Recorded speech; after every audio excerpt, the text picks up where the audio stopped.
Salam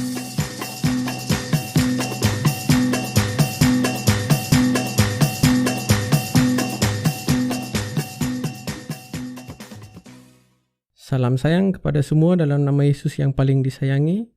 Ini adalah syukur kepada Tuhan, dianjurkan oleh Tuhan mengasihi kita. Hari ini kita akan melihat daripada buku Markus bab 9 ayat 9 sehingga 13. Ayatnya berbunyi begini. Sewaktu berjalan turun dari gunung itu, Yesus memperingatkan mereka supaya tidak memberitahu sesiapa segala yang telah dilihat oleh mereka, sehingga anak manusia bangkit daripada kematian. Mereka mentaati pesanan itu, sambil tertanya-tanya, apa maksud bangkit dari kematian? Mereka tertanya kepada Yesus, mengapa ahli Taurat berkata Elia mesti datang dahulu? Yesus menjawab, benar, Elia akan datang dahulu dan memulihkan segala sesuatu. Tetapi bagaimana dengan apa yang tersurat tentang anak manusia? Bahawa dia akan banyak menanggung penderitaan dan penganiayaan.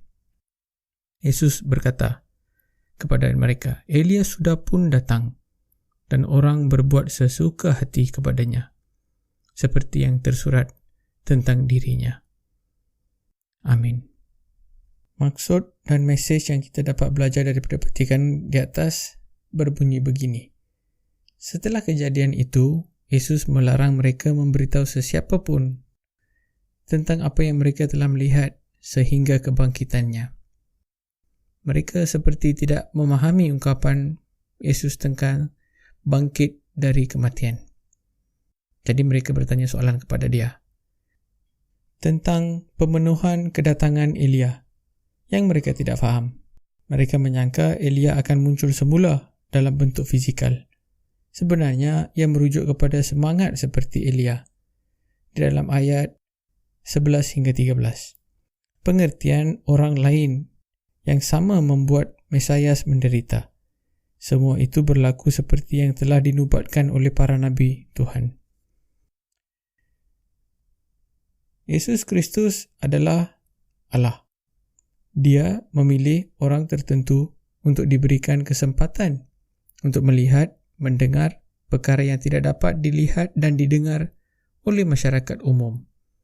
Orang-orang yang terpilih ini harus melakukan pekerjaan dan menanggung penderitaan yang lebih besar daripada yang lain. Sebagai contohnya, Petrus dan Yakobus harus mati dengan tragis, sementara Yohanes lebih lama daripada yang lain untuk merakam dan menyampaikan wahyu Tuhan kepada semua orang. Apapun pengalaman rohani yang dialami, itu tidak boleh membuat kita menjadi sombong secara rohani.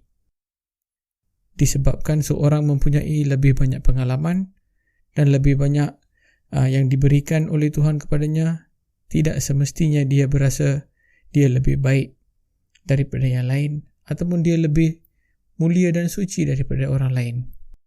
Ini adalah semuanya disebabkan kasih karunia Tuhan yang telah diberikan kepada yang terpilih. Terima kasih Tuhan kerana memilih kami. Itulah yang patut kita katakan kepada Dia. Mempercayakan pesanan kebenarannya. Pelajarilah firman Tuhan dengan tekun agar dapat memahami roh dan setiap peristiwa yang tercatat dalamnya. Setiap hari bersyukurlah kepadanya, berterima kasih padanya untuk apa yang kita ada dan apa yang telah diberikan, untuk segala peluang dan untuk segala kemenangan yang kita dapat. Jangan berbangga dan sombong dengan diri kita sendiri. Amin. Hadirnya dua tokoh perjanjian lama, iaitu Musa dan Elia, menunjukkan konfirmasi ke atas ketuhanan Yesus. Kemungkinan Petrus, Yohanes dan Yakobus dapat mengenali kedua tokoh tersebut dari percakapan antara Yesus dan kedua tokoh tersebut. Konfirmasi lain datang langsung dari langit. Allah Bapa sendiri yang mengatakan dengan suara yang terdengar oleh manusia itu, inilah anakku yang kukasihi, dengarlah dia. Bapa juga pernah berkata hal yang sama pada waktu Yesus dibaptiskan. Allah Bapa juga memerintahkan kita semua bahawa kita harus mendengar Yesus dan mematuhinya. Peristiwa yang ini disebut dalam petikan ini sungguh mengagumkan dan tidak akan dilupa seumur hidup oleh ketiga-tiga rasul itu.